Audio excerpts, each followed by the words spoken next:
Welcome to today's session on writing formulae. So we will, anytime that we're asked to write a formula or write an equation, we'll be given a problem which needs some form of solution.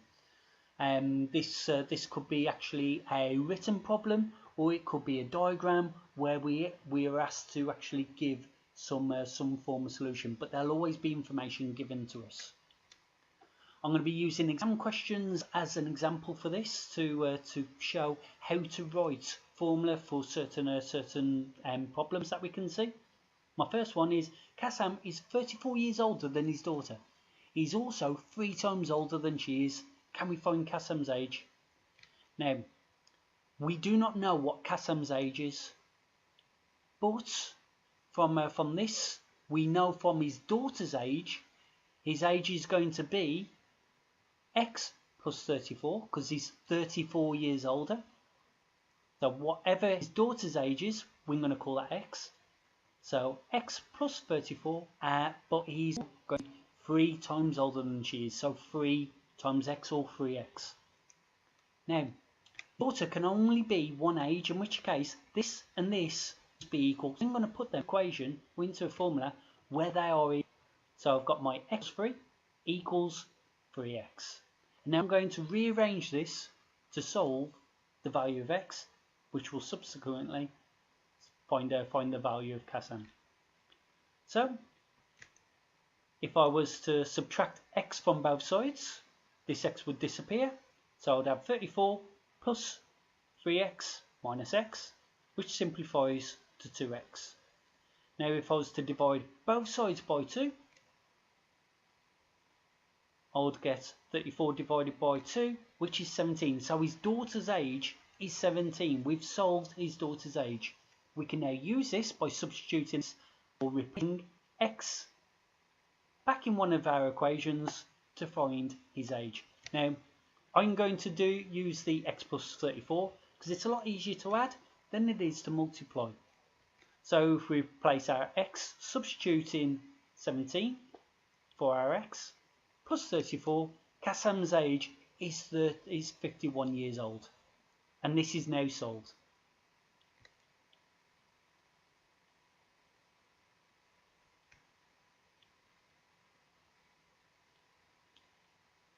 A different type of problem. A garden has an area of 72 meters squared. Calculate the perimeter of the flower bed, and we are given this diagram. So of course the garden is the entire shape. We've got a grass area and we've got the flower bed area. And we've been asked to calculate the perimeter of the flower bed from the area of the entire garden. It has a length, the flower bed has a length of 8, a width of x. The grass has a width of 4 and a length of 8. But the entire area, I'm going to write like this. So A is area.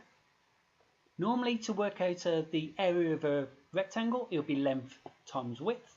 So it's going to be 8 times x plus 4, because the entire length of this is x plus 4. And now I've substituted in my area, which is 72 meters squared. So I'm going to, first of all, expand out my brackets. 8 times x gives me 8x. 8 times 4 gives me 32. And now I'm going to start rearranging my my equation. Subtracting 32 from both sides, so this will disappear. So I've got 72 minus 32 on the left hand side. That will become 40. Now dividing both sides by 8, I've got 40 divided by 8 on this side, and of course I'll only have x on this side. So there was a couple more steps I could have put in there, but I'm just speeding things up, taking shorter steps, which you'll do as well once you get more comfortable working with algebra. So x equals 5, because 40 divided by 8 equals 5. So now I've got the value of x, I can now calculate the perimeter of the flower bed. So if this side is x, this side will be x, so I've got 2x, plus If this side is 8, this side will also be 8, so 2 times 8. Substituting in my 5 for my x, 2 times 5 gives me 10, 2 times 8 gives me 16. So the perimeter of my flower bed is 26 meters. And of course, we're working in meters, so I am just being consistent and using the same measurement. Now this is a different type of question which has been on the exam papers before, and most learners pretty much look at this and they don't see the first steps to do immediately. So I thought I'd run through a question like this on this clip. So I've got an isosceles triangle. It's an isosceles triangle because this side is equal to this side, in which case this angle is equal to this angle also, but the base is a different length. We've been asked to calculate the perimeter of this isosceles triangle.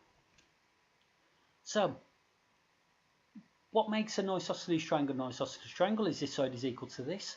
But from what you can see from this, they've got two different equations, two different expressions for the length of these two sides.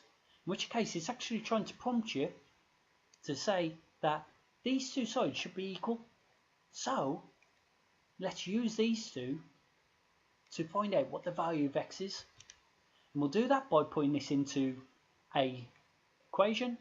So I've got 5x minus 2 in brackets equals 3x plus 5.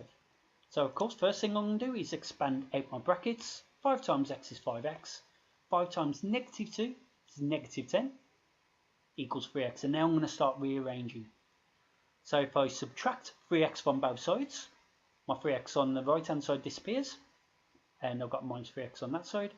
If I was to add 10 to both sides, my minus 10 disappears, and I'll get a plus 10 on my right hand side.